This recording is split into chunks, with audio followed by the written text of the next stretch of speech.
Your neighbor spent $20,000 putting solar panels on his roof. The salesman told him he was buying freedom. Then winter came, the sun got weak, the bill came in, and he was still paying the power company. Behind my barn, I have one small solar panel, one battery on a wooden shelf, and a little box that runs my workshop lights without asking anybody for permission. That is the difference. Most people are sold solar like it has to be a whole house project. Roof crews, financing papers, utility contracts, and a bill so large you need 20 years to feel good about it.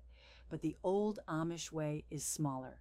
We set one chore free at a time. My name is Lydia Byler. I am Amish. And around our community you will see little solar panels in places that surprise outsiders.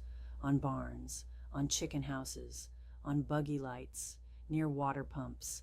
Not because we are trying to look modern, because a panel, a battery, and one honest job can be useful without tying your whole life to a company. When I was a girl, my father had a small panel leaning against the south side of the shed. A salesman would have walked past it. But every evening that little panel gave us light in the shop. No monthly bill, no app, just sunlight stored during the day and used when the work ran late. That is the part people miss. Solar gets expensive when you try to make it talk to the power company. A rooftop system is often tied to the grid.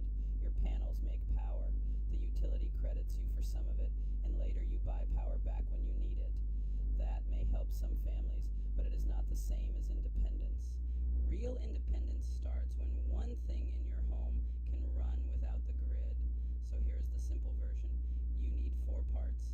A solar panel to catch the sun, a charge controller to protect the battery, a battery to store the power. And if your appliance needs a normal plug, a small inverter to change battery power into household power, panel, controller, battery, inverter. That is it. The first time my father explained it, he drew it in the dust with a stick. Sun to panel, panel to battery, battery to the thing you want to run. I understood it before lunch. Now listen carefully. This small setup is not for running your whole house. It is not for central air. It is not for an electric stove. And do not guess with big appliances unless the system is sized properly, fused properly, and wired safely. Electricity deserves respect. Use the right wire, the right fuse, dry placement, and get help from someone qualified when you are unsure. The old way is not careless. The old way is careful. So what should you start with? Start with one small load: workshop lights, a phone charging station, a barn fan, a fence charger, porch lights, a small pump, something useful and separate from the wiring inside your house. That is the Amish secret. Not one giant system, one small system with one job, then another. Solar is the same. You do not buy freedom in one enormous payment. You build a little piece of it and learn as you go. And I know someone will ask, Lydia, why does nobody sell it this way? Because there is not much money in teaching a family to buy a few parts once and understand them. There is money in contracts, financing, and installing something so complicated you are afraid to touch it.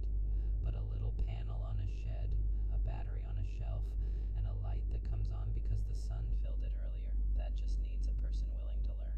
My grandfather once said, "It is not always the machine that owns a man. Sometimes it is the bill that comes after it." I think about that when I see shiny roofs, still connected to the same company that sends the envelope. So here is your first step. Do not ask, how do I solar power my whole house? Ask, what is one useful thing I can run by itself? Maybe it is the shed lights. Maybe it is the chicken coop door. Maybe it is a charging station for storms. Maybe it is the porch lights. Pick one job. Learn what it uses. Buy parts sized for that job. Fuse it. Keep it safe. Keep it separate. Then watch what happens. The first time you flip on a light that is running from your own little system, you will feel something different. Not because you saved 5 cents, because for that one small thing, the company is no longer between you and the work of your own hands. Freedom does not always arrive as a big dramatic moment. Sometimes it is a plain panel leaning against a barn wall. Sometimes it is one light over a workbench that does not care if the grid is